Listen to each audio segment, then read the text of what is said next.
We're talking about the situation at the front. Joining us is a serviceman with the call sign Martin, head of the United Fire Support of the 115th Separate Mechanized Brigade.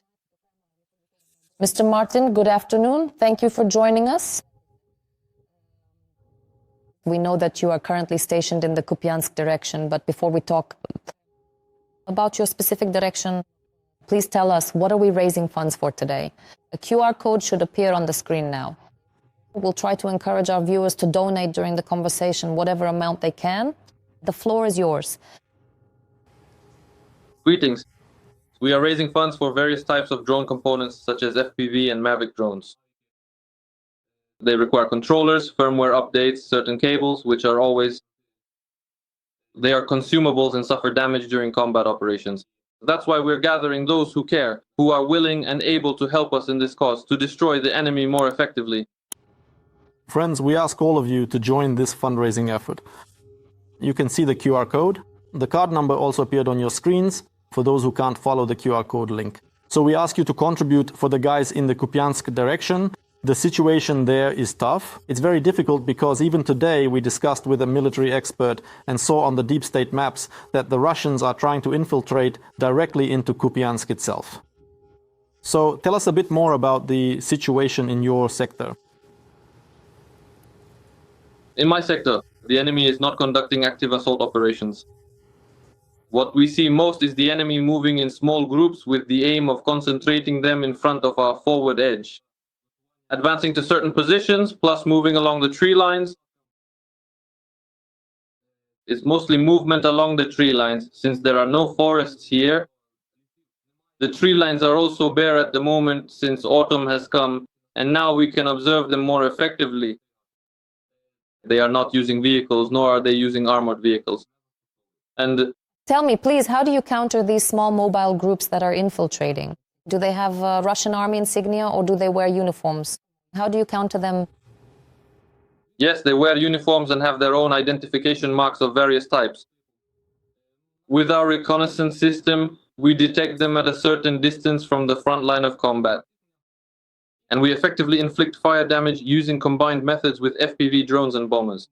And with artillery as well, accordingly. Recently, the Russians claimed that Kupiansk was encircled, but the Ukrainian side denied this.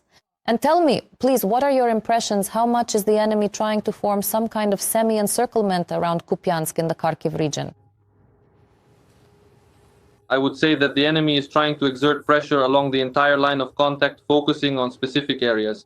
I don't want to specify such areas, but we are doing everything possible to counter this pressure. We are countering the enemy effectively. Friends, we understand that it's the end of the month now, right? There may already be a lot of money on your card, but if you have some extra or if you can spare 50 to 100 hryvnias, please join us by using our QR code. Just point your phones and please donate to the guys. We know that the Kupiansk direction, the Kharkiv direction is very difficult right now. Martin, please tell us, how long have you been serving in the defense forces? I have been studying since 2018 at the Military National Academy in the Faculty of Missile Forces and Artillery. In 2022, I graduated as a lieutenant and continued my service in the 115th Brigade. So actually, I wanted to ask you, maybe you can analyze, if possible, how? Is the Russian offensive in the Kharkiv region in 2025 different from that of 2022, when the region was largely occupied? It's important to understand that over these years of war, the trend has changed significantly and developed tremendously. Unmanned systems. At the beginning, the enemy relied more on manpower because they had vast resources and didn't spare them. Now it's much harder because our unmanned systems strike effectively and inflict damage. They suffer heavy losses. As for any specific difference, I don't really see one. They used to send people in human wave assaults. Now they send smaller groups accordingly, but we shouldn't forget about the development of unmanned systems. Martin, and you are the head of the brigade's unified fire support. That includes, besides drones, also artillery? Drones and artillery, yes. So, when was the last time you actually used artillery? Given the nature of the combat you describe, where the Russians are trying to infiltrate our positions in small groups? Artillery is used every day. It never stops. It is one of the key means of inflicting fire damage on the enemy, together with UAV systems. Therefore, to say that artillery only plays a certain role in striking the enemy would not be accurate, because there are situations where UAVs are difficult to use. For example, in dense plantations, thick forests, or in bad weather conditions like rain. In these cases, artillery is more practical and important. These rains, they affect artillery, but not as catastrophically as they do unmanned systems, the corresponding drone systems. So we can't say that artillery has taken a backseat now, because it is still being used very effectively in the area of responsibility.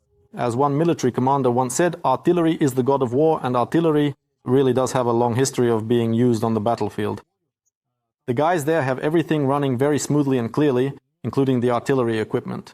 Even we, during the time of the full-scale invasion, have already learned what kinds of equipment these can be. But drones are a new type of weapon. Each time they need to be adapted and configured in some way. So, friends, we ask all of you to join the fundraiser that is currently underway. You can see the QR code on your screen. This is a fundraiser for drone components. When the guys receive the drones, you can't just take them, launch them into the sky, and send them toward the enemy right away. A lot more is still needed. There are things that need to be finished and refined. Special components are purchased, special mounts are attached, and these are then used to make drop mechanisms. In short, there are a lot of such details that determine how effective our guys are at the front. That's why we're calling on all of you. Join this fundraiser. You can still see the QR code, and it will remain on our screen throughout the entire conversation. Continuing the topic you were just discussing with Ruslan about the use of artillery and unmanned systems, your position includes an important term, joint fire support. How much has this improved now, or has it reached a 100% level? The coordination, the ability to communicate between artillery and unmanned systems, how effectively are these connections working now in terms of coordination? Are they operating at 100% efficiency? First of all, I want to emphasize that UAVs cannot operate separately, and artillery cannot operate separately either. It is a combination of means that enables us to effectively strike the enemy. The interaction between unmanned systems units and artillery is currently quite strong and is being effectively applied within the area of responsibility. Right now, when it comes to destruction, we are giving priority to the destruction of command posts by UAVs. That is why the combined use of artillery and unmanned systems is currently being employed with exceptional effectiveness. Martin, thank you very much for joining our broadcast. At the same time, we thank all the viewers who contributed to the fundraiser. Thank you for any donation. That was the fighter with the call sign Martin, head of the Joint Fire Support.